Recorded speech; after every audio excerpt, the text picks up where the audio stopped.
Assalamualaikum dan selamat sejahtera. Bab 8 daya dan tekanan. Subtopik 8.1 tekanan dalam bendalir. Terdapat 5 perkara yang perlu kamu ketahui dalam subtopik ini, iaitu yang pertama, menjelaskan konsep tekanan dalam bendalir dalam suatu sistem yang tertutup.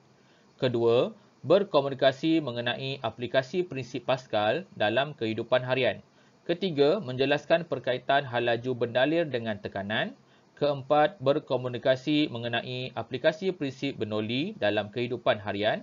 Dan yang terakhir, mereka bentuk alat menggunakan prinsip tekanan dalam bendalir. Konsep tekanan dalam bendalir dalam suatu sistem yang tertutup. Sistem tertutup merupakan suatu sistem fizikal di mana jirim tidak dapat masuk atau keluar daripada sistem tersebut. Prinsip Pascal menyatakan bahawa penyebaran tekanan yang dikenakan pada sesuatu bendalir, iaitu dalam keadaan cecair atau gas, dalam satu sistem tertutup adalah secara seragam pada keseluruhan bendalir tersebut dan ke semua arah. Rujuk gambar rajah di bawah. Apabila omboh ditolak, air yang terpancut dari kelalang melalui liang halus keluar pada semua arah. Ini menunjukkan bahawa tekanan dipindahkan secara seragam pada seluruh bendarir itu.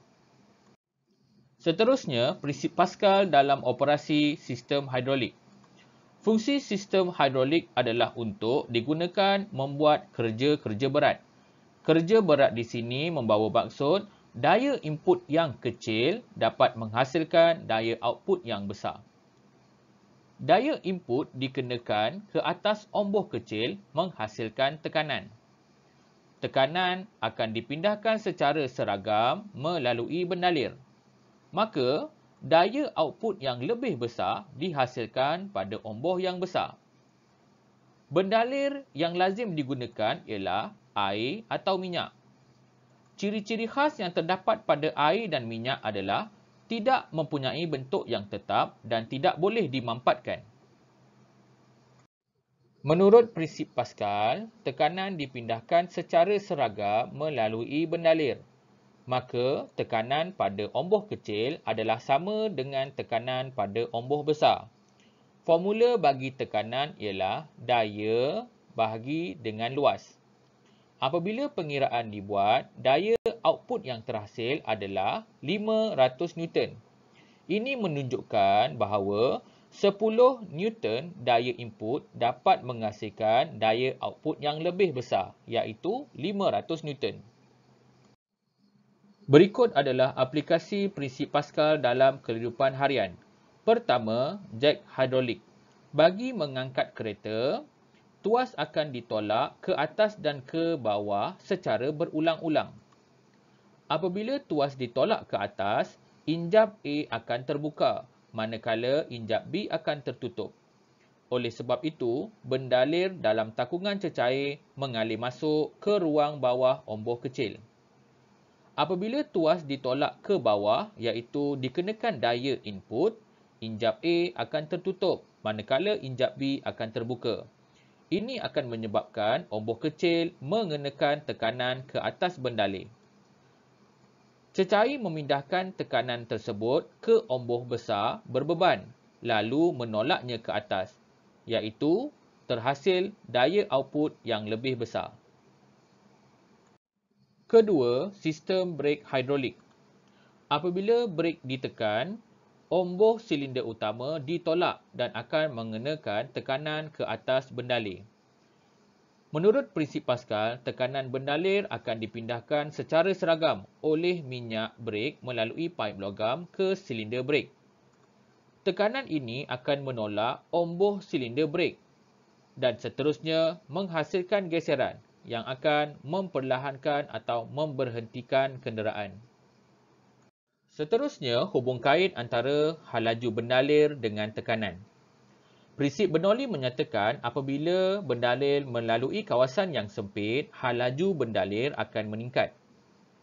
Apabila hal laju bendalir meningkat, tekanan di kawasan tersebut akan berkurang.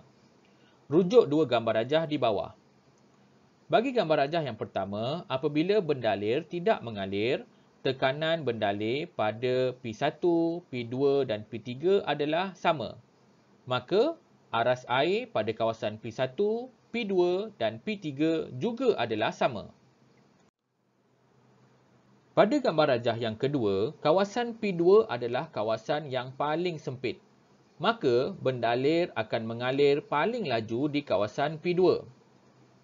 Apabila bendalir mengalir paling laju di kawasan P2, maka tekanan bendalir di kawasan P2 adalah yang paling rendah.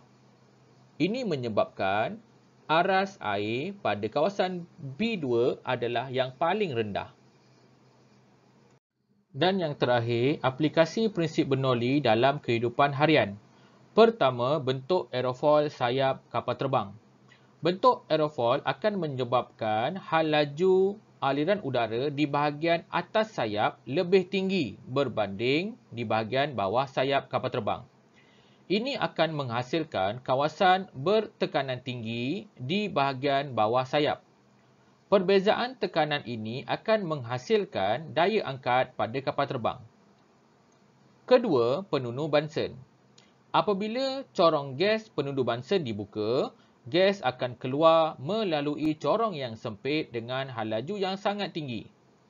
Gas yang bergerak dengan hal laju tinggi menghasilkan kawasan yang bertekanan rendah. Udara di luar akan disedut masuk melalui lubang pada corong gas. Aliran campuran gas dan udara akan menghasilkan pembakaran yang lengkap. Ketiga, fungsi garisan keselamatan di tepi landasan keretapi. Apabila keretapi bergerak dengan hal laju yang tinggi, ia akan mewujudkan kawasan aliran udara yang berhal laju tinggi. Menurut prinsip Bernoulli, apabila aliran udara berhal laju tinggi, ia akan menghasilkan satu kawasan di mana tekanan udara yang rendah. Maka, jika terdapat orang yang berdiri melepasi garisan keselamatan, orang itu akan ditolak oleh daya ke arah keretapi yang sedang bergerak. Oleh itu, elakkan berdiri melepasi garisan keselamatan di landasan keretapi.